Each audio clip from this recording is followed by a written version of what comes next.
కరీంనగర్ లో అన్ని రకాల వ్యవసాయ యంత్రాలు లభించే ఒకే ఒక చోటు Excel agri solutions, Peddapalli bypass road, Bommakal, Karimnagar. ఇప్పుడే సంప్రదించండి. అన్న వస్త్రాల కోసం పోతే ఉన్న వస్త్రాలు ఊడిందన్న సామెత మీరు వినే ఉంటారు. కొందరు వ్యక్తులు ఇలాగే సొంతం కాని వాటిపై ఆశపడి చివరికి ఏరి కోరి ఇబ్బందుల పాలవుతుంటారు.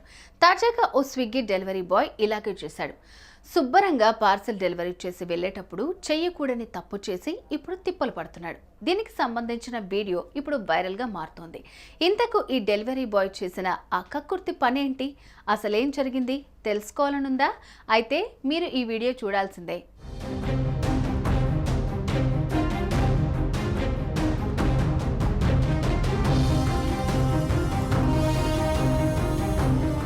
ఇప్పుడున్న బిజీ లైఫ్లో చాలామంది ఇంట్లో వంట చేసుకోవటాన్ని కూడా బద్ధకంగా ఫీల్ అవుతుంటారు. ఒళ్ళు వంచి పనిచేయకుండా అప్పటికప్పుడు తినేందుకు ఉండే మార్గాలను ఎంచుకుంటున్నారు. ఇందులో భాగంగానే చాలామంది ఆన్లైన్ డెలివరీలో ఫుడ్ ఆర్డర్ పెట్టుకుని ఎంచక్కా లాగించేస్తున్నారు.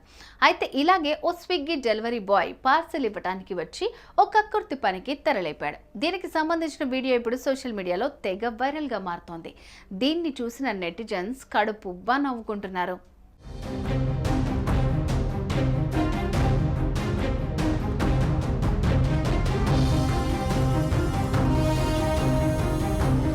గురుగ్రామ్కు చెందిన ఓ మహిళ ఏప్రిల్ 9న స్విగ్గీలో ఆన్లైన్ ఫుడ్ ఆర్డర్ పెట్టారు. కట్ చేస్తే 30 నిమిషాల తర్వాత డెలివరీ బాయ్ ఆర్డర్ ఇచ్చేందుకు ఆ మహిళ ఉన్న ఫ్లాట్లోకి వెళ్ళాడు. ఆమె డోర్ కాలింగ్ బెల్ కొట్టడంతో ఆమె డోర్ తీసి ఆ పార్సిల్ను తీసుకుని తలుపేసేసుకుంది.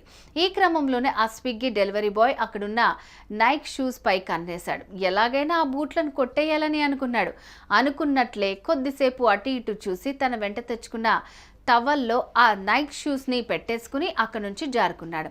ఈ దృశ్యాలన్నీ అక్కడే ఉన్న సీసీ కెమెరాలో రికార్డ్ అయ్యాయి. ఇక షూస్ చోరీకి గురయ్యాయని తెలుసుకుని ఆమె తన స్నేహితుడికి చెప్పడంతో అతడు జరిగిందంతా వీడియోతో సహా ట్విట్టర్లో పోస్ట్ చేస్తూ స్విగ్గీకి ట్యాగ్ చేశాడు. దీనిపై ఆ సంస్థ ఇంకా వివరణ ఇవ్వలేదని తెలుస్తోంది. ఇదే వీడియో ఇప్పుడు సోషల్ మీడియాలో వైరల్గా మారింది.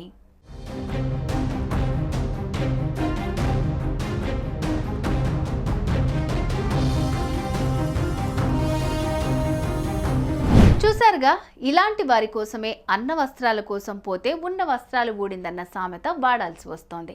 బుద్ధిగా తన పని తాను చేసుకోవాల్సిన స్విగ్గీ డెలివరీ బాయ్ ఇలా దక్కని వాటి కోసం ఆశపడి చివరికి 10 మందిలో ఉన్న పరువును పోగొట్టుకున్నాడు. నైక్ షూస్లను చోరీ చేసిన ఇతగాడి తీరుపై మీ అభిప్రాయాన్ని కామెంట్ రూపంలో తెలియజేయండి.